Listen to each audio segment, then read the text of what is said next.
All right, let's shift gears to another topic of discussion. We've seen the arraignment in court of some of the suspects in the Anglo Leasing matter, and of course prosecutions as well in Britain. And actually, interestingly linked with the story we're discussing before, is that some have said that Jubilee is using this matter to distract attention from Anglo Leasing, from Chicken Gate as well. But anyway, back to Anglo Leasing in and of itself. Are you confident, Weda, that this ultimately will lead to those behind these deals being put behind bars, or is this just a flurry of activities and it will all die down? Let me first of all speak as a lawyer. As a lawyer and one of the top ones, yes. It is, I would say, posturing. It is too late in the day. A lot of evidence has gone. The real culprits are not there. So legally, too late in the day. UK was able to prosecute. UK was able to prosecute because they had the documents. Here, we normally leave offices with the relevant documents, so that even when you are posturing outside there, I will prosecute you. I say, I dare you, we meet in court, because I know I left with everything. Anglo Leasing, some of the contracts were fulfilled, others were theft. But those who are involved, and they are top people. Some are senators. In fact, majority of them are in the Senate. Left with the document. Some are posturing as witnesses, that I will be a witness. But they stashed away documents. So speaking as a lawyer, it would be a good PR along the way. And then eventually, after that, we can say, you see, we are fighting corruption. And that is it. But in terms of politics, in terms of sending a message to potentially corrupt people like Chairman PAC or the team, we are saying, however long it takes, Jubilee is very serious about prosecuting these people. And also, on the other hand, paying? If we are compelled, for the sake of the country, we pay. But there will be prosecution. As to whether or not there will be conviction, chances are about 20%. Wangari, are you confident? Okay. I'm very, I would say, skeptical about that, because I support the Jubilee government, but I think if there is one place we have not been able to really touch as a government, is corruption. 2 years down the line, we've heard even the president say there is corruption in his own office. In OP. But what has taken place? Have we seen any head roll? I doubt. And I think that applies also to Anglo Leasing. I think it's an exercise in futility. I have no faith at all that it will come out with a culprit that will actually be jailed. Because what I'm looking forward to is a point where we can have one person, even one, in this whole entire term, a high-profile corrupt person, serve a life sentence. That, for me, would have done it for Jubilee government. Because when Kibaki took power, that, I remember, was such a rally call that in 2003, we are going to deal with corruption. But what did we see? We saw the same rhetoric, we saw the same talking tough and doing nothing. So I think we are still not there. And cases are emerging every day. We have seen the issue with the governor of Nairobi, even daring. You prove it. You were saying I was in Mumia, you prove it. And it takes me back to taking documents. We clear. We kind of close all the loopholes. We are very good at that. So I'll dare you to actually go ahead with it. Really, for sure, this is mere PR gimmick. Because there has never been a shortage of evidence from the very word go. And what you see is basically something being done to divert attention from the more serious issues of the day, like the Chicken Gate, as you rightly put it. But on Anglo Leasing, really, if you want to deal with corruption, you have to start with the very top. And the people involved in corruption, in Anglo Leasing corruption, are not small people. In fact, the people we're seeing being arraigned in court are basically sideshows. The real people are sitting comfortably. And so for the government to demonstrate seriousness on this fight, it has to go for the real people. But I know it will not do that. So what we are seeing is not to end anywhere, and for sure it's a waste of public funds and time, really, to engage in this gimmick. What should have happened by now, if the government was serious in fighting corruption, is to see those people who are involved in the Chicken Gate arraigned in court and prosecuted and jailed. But isn't due process, doesn't that have to be followed? What is it you know that has not been done or that to justify and substantiate what you're saying, that attention is being shifted? What do you have to prove that? You know where I say this is these Anglo Leasing cases have been with us for so long, and indeed, if the government was serious, this new government was serious in tackling it, it should have done so the first time it entered its office. But what we are seeing now is basically a reaction to some kind of pressure, okay? So that once you, I think, do something, the public pressure will deflate, and then. But you see, I also want to be quite sincere about one thing. There's the government on one side, but you have to realize there's the Office of the Director of Public Prosecution, and there's the Ethics and Anti-Corruption Commission. So our fingers must point three-way. Because yes, the government needs to create the conditioned precedent where it gives the kind of political support and validation to some of these actions, because governments can be very intrusive to scuttle corruption investigations, particularly if there's no commitment at the very highest level of it. So, but I was a commissioner myself. You're given functional independence. You're not given that independence because you need to secure your mortgage for 6 years, Because you see, when I go with a commissioner contract, it says I have security of tenure for 6 years. So any financial institution will give me a mortgage for 6 years. They don't have some kind of security of tenure. So it's not for that purpose. That independence and that security of tenure is supposed to give you some level of audacity, that functional independence to discharge your mandate. So you cannot appear like an appendage of an executive on every matter corruption. You must also appear to move in your own volition. ESCC must demonstrate that they have the capacity and the will and the grit to fight corruption. And where they have technical challenges or structural challenges, they should come out in the open. We used to come out every day and say the government has stopped this investigation, the government has done this, the government has done that, so that you are able to build what is called public capital. So you look at the Office of the Director of Public Prosecution, you're told some blogger has insulted somebody. You immediately go and arrest them because that person is in the Jubilee government. You're told of equal, statements that have been made. To date, nothing has happened, and the whole Senate passed a resolution around it, and you don't even think that, So this thing of just responding because public pressure appears to be guided in a certain way. And this particular one came from after Uhuru Kenyatta ordered the payment of the Anglo Leasing contracts, and he said, now I want the ESCC to get down to business. So this had to happen because we will revisit this topic when it comes to the election. So the counter narrative is that immediately after the president paid, people were taken to court, and the real architects, there is that perception which has created architects of the whole scam are nowhere to be seen. But maybe this brings me to a small warning to public servants. They shall be held directly liable.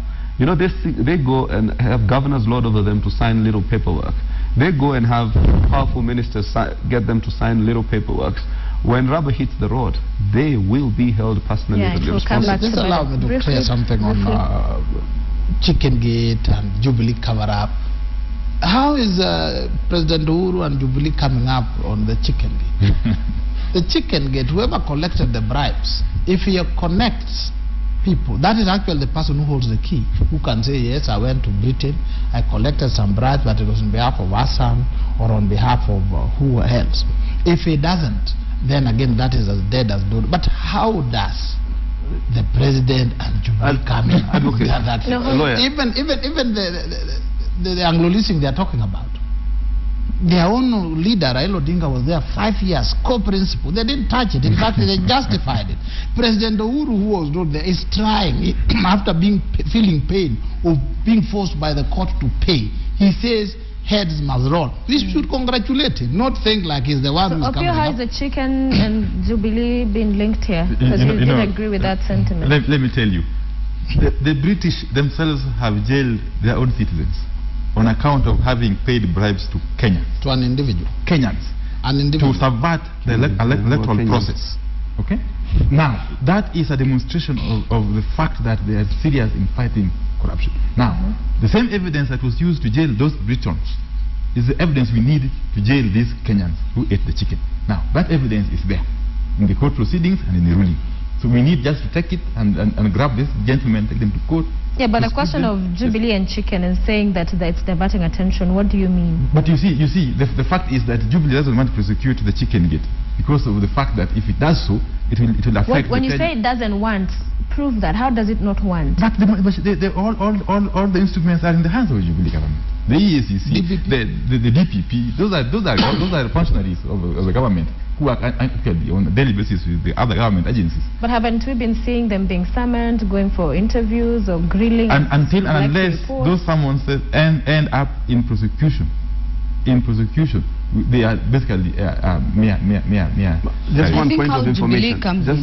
How Jubilee comes in, for me, is basically, I would say, political goodwill. And we did not see it in the Kibaki-Raila government. That one I agree. We did not see the goodwill. But the functions also of the institutions, like Senator Hassan has said, like the EACC, I know they have come up to say that they are already on those cases. So I'll be hoping that it should be expedited. And if it's not, then we'll have the problem of trusting those same institutions, because we don't expect to see Uhuru prosecute people. When we say that the Jubilee government must act on corruption, I am not imagining that Uhuru or Ruto should be prosecuting people. But there are people sitting in these offices that should be doing their work. You know, first and foremost, let me counter this Jubilee narrative. Whenever there's anything good about Kibaki's administration, which we all know, Raila's power was just, you know, some whatever, it wasn't even that Mkatenusu. They'll say, you know, Kibaki built these superhighways, Kibaki did this, Kibaki did that. Whenever it comes to now talking about corruption or some maize scandal, they say, you know, there was Raila and Kibaki in that government. So I think, you know, you have to be sincere. If you either give them full credit for everything that has been done or full responsibility for everything that was not done. But just as a point of information on that chicken gate scandal, in mitigation, the lawyer will tell you, when now the accused persons or now the convicts were told, what do you have to say in your defense? In their mitigations, they asked the judge to exercise leniency because they gave out the bribes on account of the fact that they demanded, those bribes were demanded by these particular people. So what they needed to do is simply, this man is somewhere within one of the correctional centers. They need to go take a statement from him. It's not rocket science. Come back, take part of the proceedings of that court, you know, come and domesticate those proceedings through the legitimate legal way. And I think even in terms of morality, by now, some of those men who keep saying outside Integrity Center that I will resign if I'm charged, I think they didn't need to wait for that point. I think this is clear, crystal clear. And that's why it gives a bad name to Jubilee, because some of these people are Jubilee functionaries. They should take it as their own moral responsibility. Mureri resigned, Murungaru resigned, Kiraitu resigned. If in fact you don't have to wait to be charged, you resign and give that benefit of doubt, and then if there are no charges pressed against you, I think the administration, particularly or your side of the coalition, will give you back your position. All right, so from March the 4th going down to April the 9th when President Kenyatta was sworn into office, Jubilee is marking 2 years since they came into power. And yesterday, two editorials, actually analysis, one from the president, another from the former prime minister. Of course, President Kenyatta highlighting the successes, but not forgetting the challenges. Of course, security being one of those very big challenges Jubilee has had. But on his piece, the former prime minister focused on IEBC and continued to say that that is an institution that needs to be addressed, giving examples of Ghana and where there were serious reforms that were undertaken in light of challenges that were faced in several processes. Whether IEBC, we are fast approaching 2017, many Kenyans, and that was highlighted in Raila's piece, still wonder what are they doing now. Yes, so all these failures and challenges in the 2013 election, they did their own audit. We do not have an independent audit that was done on that election, and questions and concerns still are huge as to what is IEBC doing to ensure that 2017 they'll have that confidence.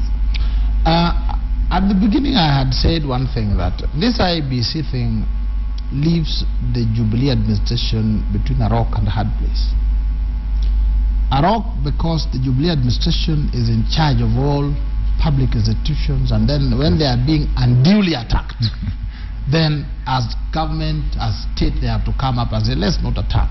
But again, the hard place The rock is on the other side. When you defend IEBC, it's like, oh, they rigged for you.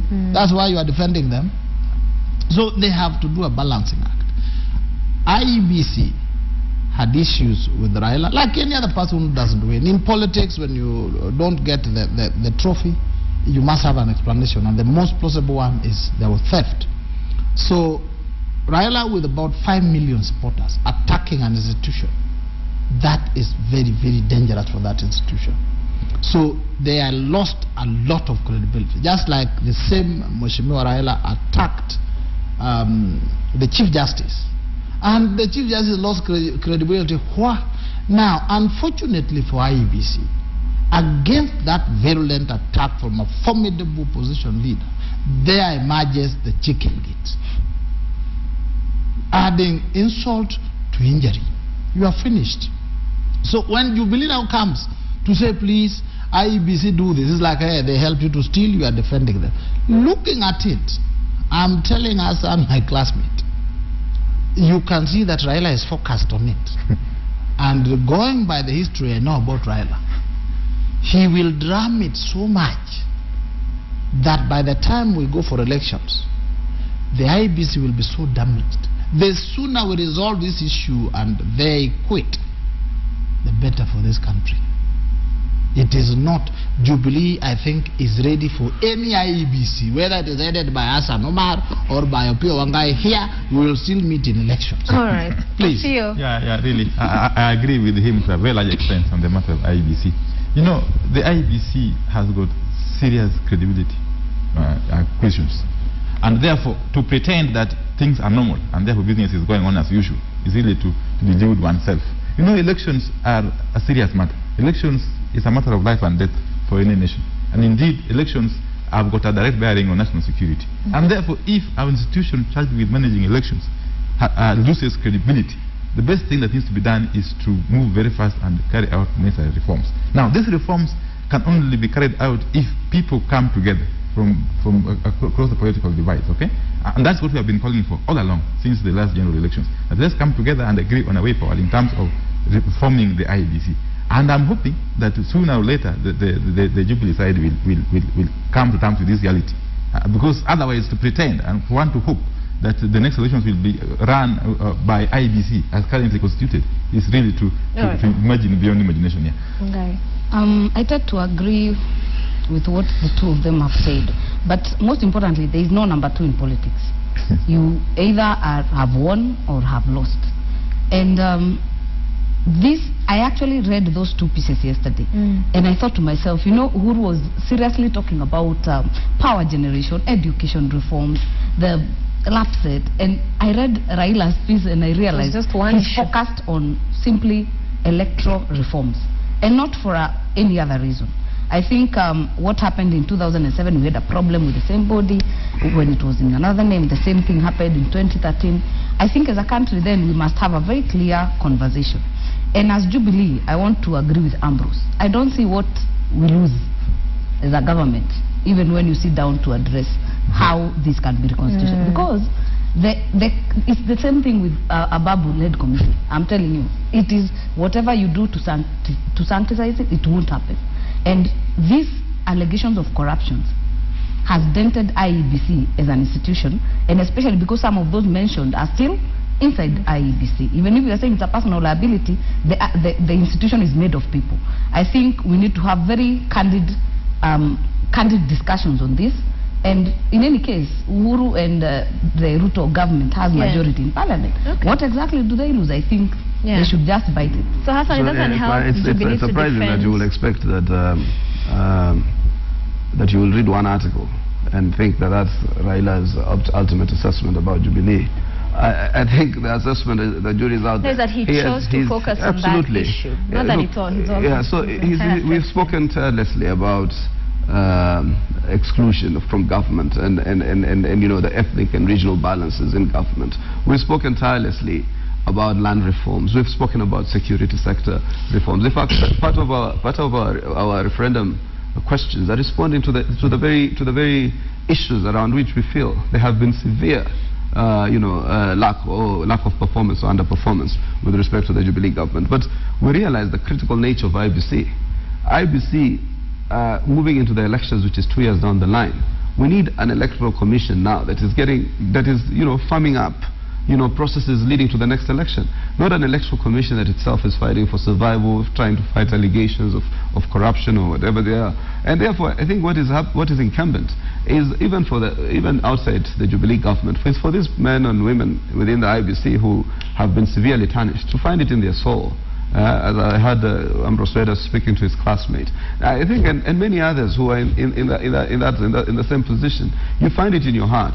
We are asking Ababu to find it in his heart. We are saying it's untenable, and it will be untenable for us to expect that there will be a perception of fairness even leading into the next elections.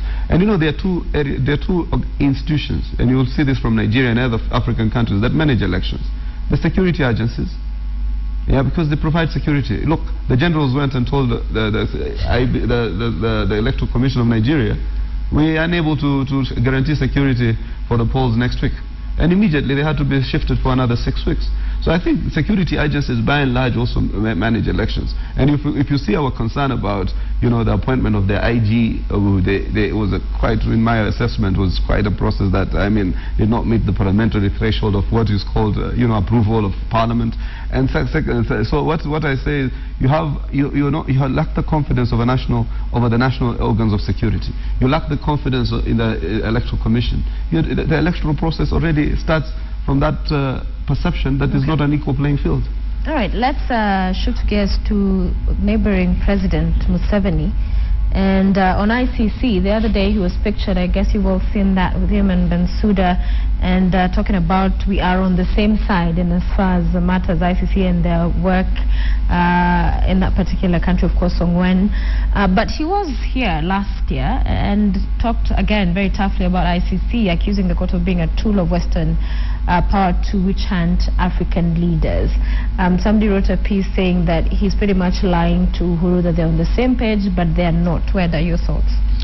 Now, I think one thing you should appreciate is that we have a fairly very intelligent president, young, vibrant, and intelligent, with a good PR. When your visitor comes and advises you how to demolish which of your bedrooms and so on, you appreciate, them.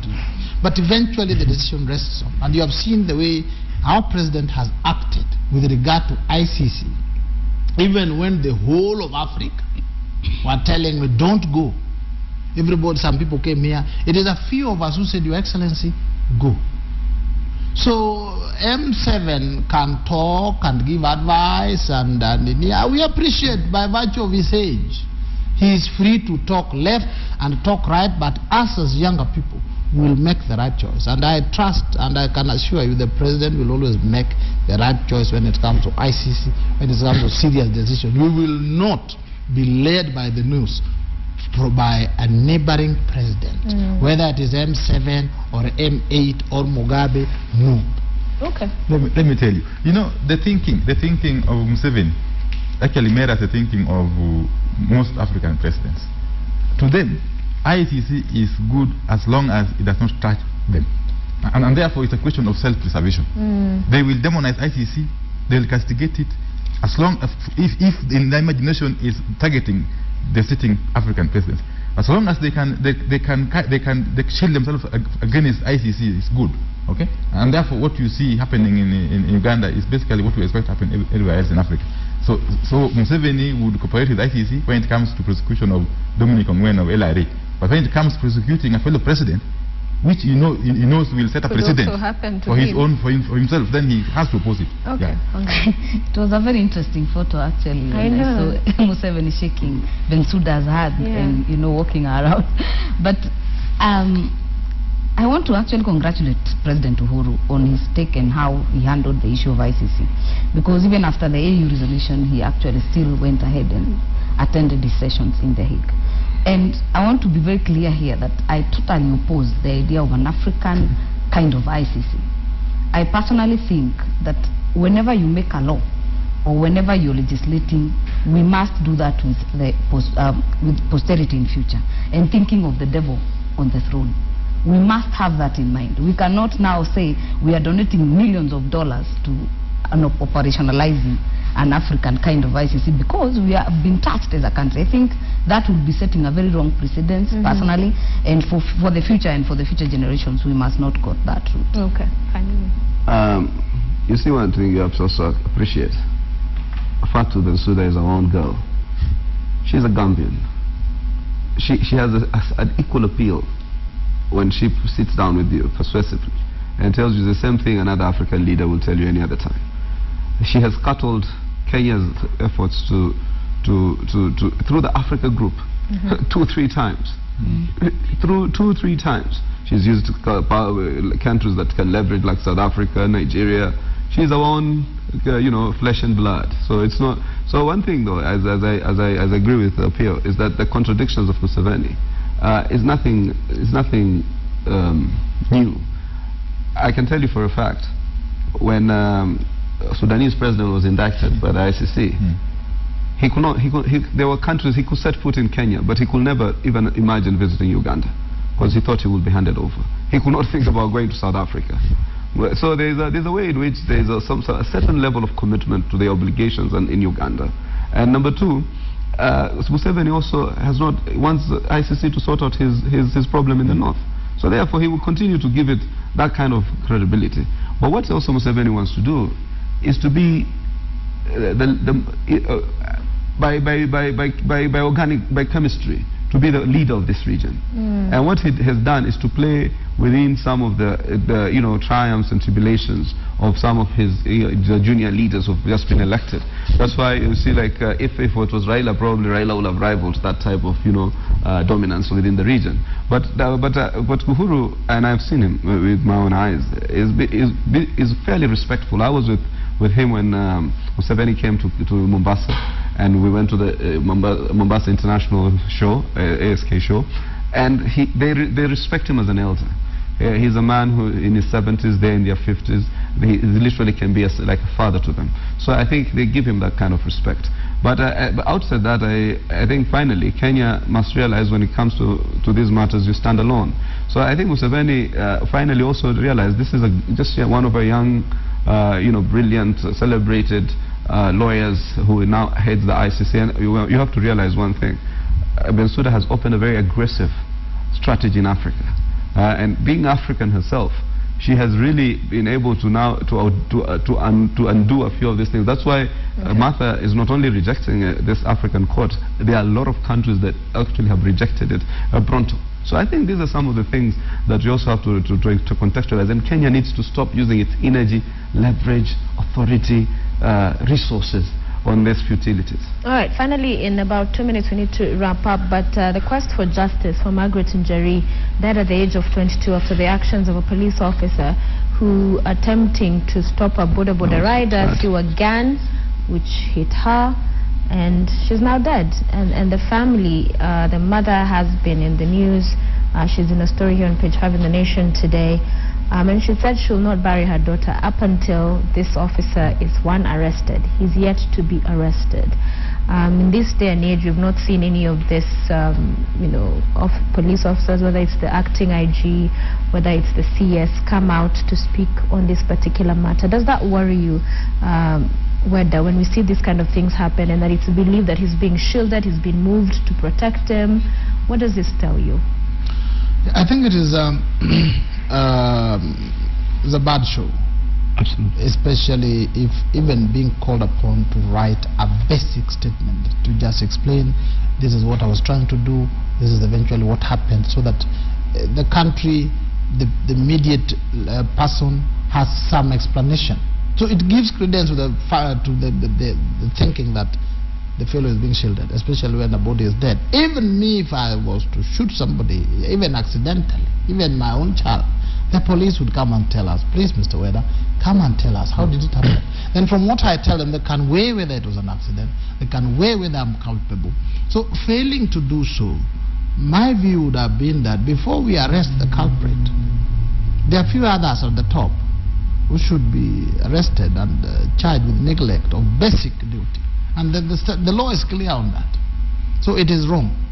And we needed to have taken action. But again, don't politicize and say Jubilee. Those are basic officers down here that you can force or even amend more laws in Parliament so that it is done. But you saw some of the laws, the security amendment laws, you are all up in arms. Some will address those issues. They would address as long as they're constitutional. As long as they aren't constitutional. Now, the family, of course, needs some justice. And the starting point really is to have this officer record a settlement, as Ambrose has said. But more importantly, this is a demonstration of the level of impunity in the police service. It's something we have been talking about for ages now. It's something needs to be done in so far as police reforms are concerned. And link for me that with the Boynet and his imminent, appointment to that position of IG. When you talk about reforms, are you confident he'll be the man to deliver that? If you went through the Hansard, you'll see how vigorously he opposed his nomination, that gentleman. Because I don't think he fits the bill. Something was terribly wrong in his nomination and eventual appointment. I think it was basically being brought on board to fill in the gap left by a fellow KU or Marakwet, which is totally wrong. Yeah, we are going to see problems going forward. Yeah, in the police service. Justice Wanjeri. Yeah, I think it's a very sad story, and again a demonstration of impunity. And it is not just the only case. And may she rest in peace. I was reading yesterday of a lady in I think Migori, who was kicked in the belly by a policeman when she was 6 months pregnant, had a miscarriage. And these are some of the stories that are either not reported. We are actually assuming these are the few that just are reported. There are many that are not even reported. And we have seen people power in this country. I think the removal of Kimayu himself, I would say, from the helm of the police was actually a demonstration of the people pressure. And I'm expecting the same for this new nominee for IG position, because it has happened. And the outcry you've seen with the people, I've seen even the human rights groups down at the coast come up in arms and, deliberate on this issue of Njeri. And it's not isolated. The same thing with Pumwani children that were apparently dead on arrival. Then the twins, the DNA has shown they are not even twins. These cover-ups by institutions, and they are now finding their way even into Parliament. Already that issue of Pumwani is in Parliament, is in the Senate, and I'm sure even this one for Njeri will get its way, because it has to be advocated by someone. It has to be said, and I'll be looking forward to actually making sure that it can be delivered, that person can be shown even face. Because now she's saying, they say it's this one, then it's not this one. The cover-up is massive. It has to be unearthed. And if these things continue happening, it again goes back to dent the image of the police. And the person who takes the responsibility are the people at the helm. Yesterday with Margaret Njeri, we raised the issue with Cabinet Secretary for Interior. Kanini Kega and I raised the issue. Because she hails from Peketoni, but originally from Nyeri. And therefore, first and foremost, the more incidental thing is the fact that she was in the ICU for almost 2 months. Plus, so there's a 2 million bill, which we have asked the government to Nkaiseri to offset. So he did say that Kanini and I should write a request, and we will do that, because the family had made that request directly to myself. So we are going to ask Kanini. Kanini and I will be processing that request by Wednesday, as General Kaiseri did indicate. The policeman has gone into hiding. I genuinely believe on this one there is no real interest for the state to protect the police person. I think he's somewhere hiding, I think, and eventually I think there are orders for his prosecution on murder prosecutions, and I think those prosecutions will take place. He can run, but he can hide for as long as it takes. We will prosecute him, but I think in the interim, let's help support the family. There's a number actually that's Safaricom. It's 317077. That's a Safaricom pay bill number for well-wishers. Ideally, I think we need to help them throughout the process. So if the government can take up the bill, those are the issues, like those are the contributions will help in funeral arrangements and shipment of the body. And I think, but I want to tell the police in particular, these are some of the areas where they just become totally excessive. There was really, even if it was he swung the butt of the gun, still wrong. And even if it's the border driver who ducked and hit this Margaret, or who has been unconscious from that date, I think whatever the justification, it did not require that level of force. That was really malicious. Just something on IG. Yes. I think the incoming IG, already they are puncturing him by vilifying him, especially according to them, he does not have a stack of degrees. The one who ended as stack of degrees, we have a preoccupation with a stack of degrees. Let us allow the new IG, let us welcome him. Give him a chance. The degrees did not work. The degrees is not work. Even this one, if it doesn't have, let's give him a chance. That's not how. Our issues are not degrees. We'll come into that. If you look at the handset, we raised all those issues about vetting and credibility, integrity, impartiality, operational experience, strategic management. All of them were raised.